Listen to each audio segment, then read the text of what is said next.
Everyone, my name is Vishnu Gujar and I am a first year MBBS student. तो आज हम बात करने वाले हैं कि मेरा मेडिकल कॉलेज में 1 महीना कैसे बीता है। तो फ़िलहाल तो हम एक 5 दिन की छुट्टी लेके गांव में आए हुए हैं।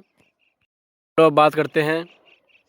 तो भाई, जब नीट की परीक्षा दे के 6 महीने गाँव में रहे तो ऐसा लगता था कि कब कॉलेज मिले, कब काउंसलिंग ख़त्म हो, कब कॉलेज जाए, उसके लिए बहुत ज़्यादा एक्साइटेड थे। तो बाद में कॉलेज मिलने के बाद जब कॉलेज गए तो पूरी एक्साइटमेंट ख़त्म हो गई और अब गाँव में आए हुए हैं तो बहुत ज़्यादा अच्छा लग रहा है कि कॉलेज से तो गाँव भी अच्छा है।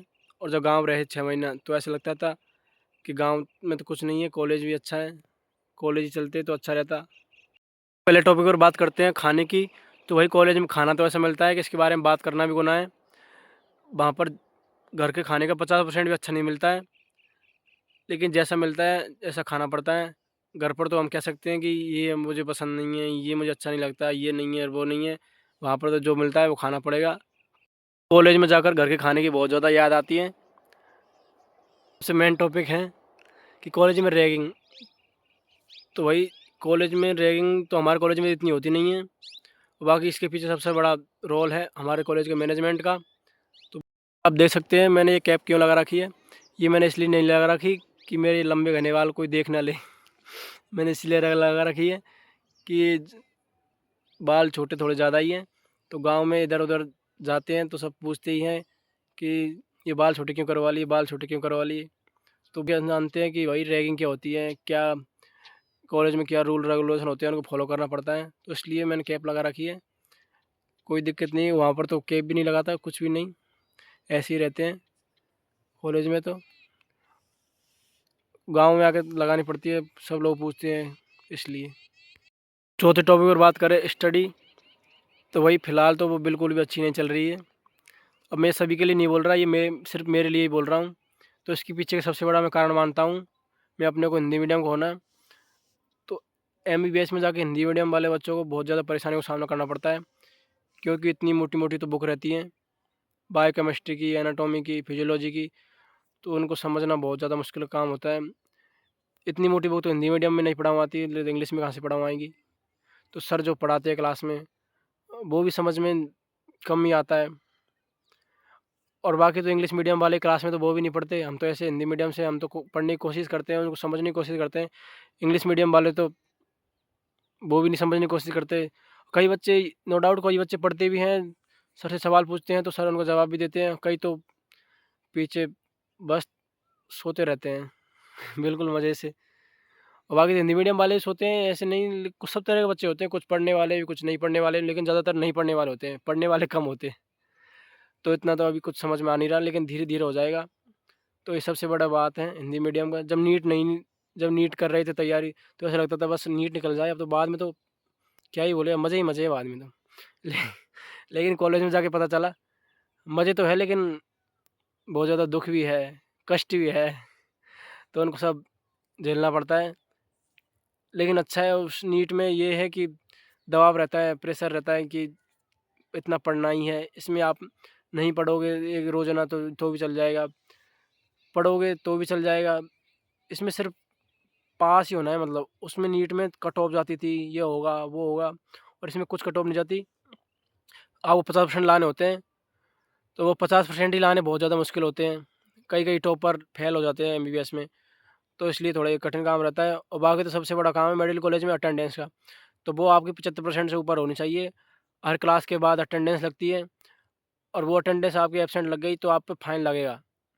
और फाइन लगेगा, आप कहीं पर गए कि मैं सर मैं गाँव गया, ये गया, वो गया, तो वो फाइन आपका बिल्कुल भी वो नहीं करेंगे कि भाई हटा दिया फ़ाइन, लेकिन आपको फ़ाइन लगेगा।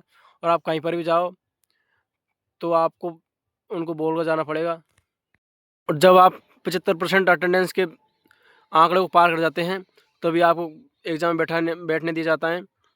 और बाकी तो फर्स्ट ईयर में अभी कुछ नहीं है इतना, हमें पढ़ाई जाता है, लेकिन सेकंड ईयर से बाद में क्लिनिक के बारे में बताया जाएगा।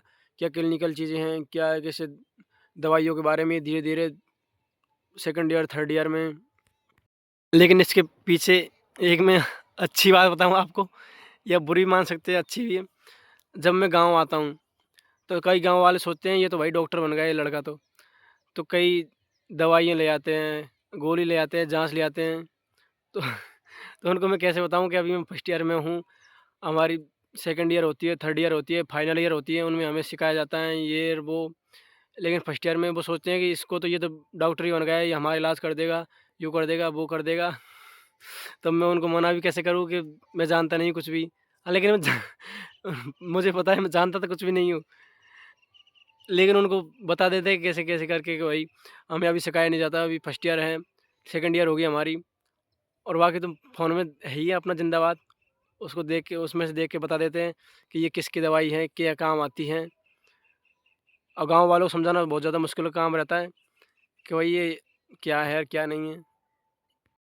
और मैं तो बस ये सोचता हूँ कि मैं इतना पढ़ूँ और इतना सीख जाऊँ कि जो गाँव वाले दवाई लेके आएँ, जाँच लेके आएँ, उनको मैं बता सकूँ कि आपको ये बीमारी है, ये इस काम आती है और कुछ बीमारी हो तो मैं उसका इलाज कर सकूँ। तो वो ही सबसे बड़ा डॉक्टर है और लेकिन अगर आप कितने ही बड़े डॉक्टर बन गए और गाँव में आके आपको किसी ने ये बता दिया कि भाई ये किस काम की है और ये मेरी बीमारी है, तो आप उसका जवाब नहीं दे पाए, उसको नहीं बता पाए, तो आपको कितना भी बड़ा डॉक्टर बनो, वो आपका गाँव वालों के सामने सब फेल है। मैं ये नहीं कह रहा कि आप इतने अच्छे डॉक्टर नहीं हो, लेकिन अच्छे डॉक्टर हो, लेकिन उनकी नज़र में अच्छे नहीं हो। तो वो आपके पास कभी आएँगे भी नहीं और कहीं किसी से बोलेंगे तो वो उसका उसका लड़का तो कुछ नहीं जानता, वो तो यूँ ही पढ़ रहा है। तो उसका तो मेन ध्यान रखना होता है। आपको अब मैं बताऊँ कि मेडिकल कॉलेज में जाकर पॉज़िटिव चीज़ क्या हुई हमारे साथ।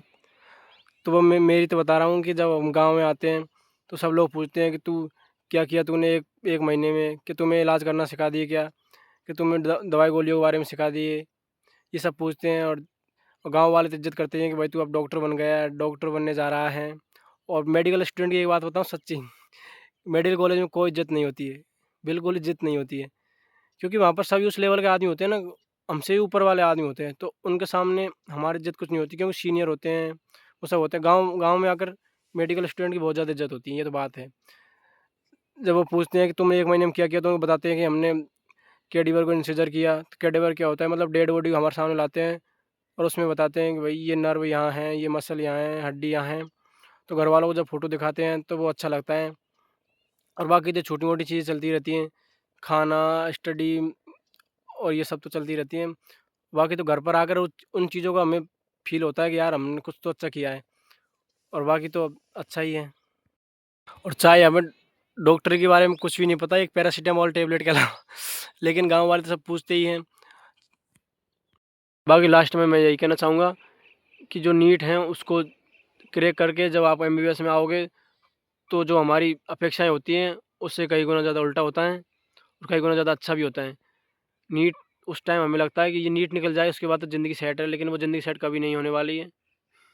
ऐसे चलते रहेगा, कष्ट तो ज़िंदगी में चलते ही रहते हैं, लेकिन हमें उसमें खुश रहना पड़ता है।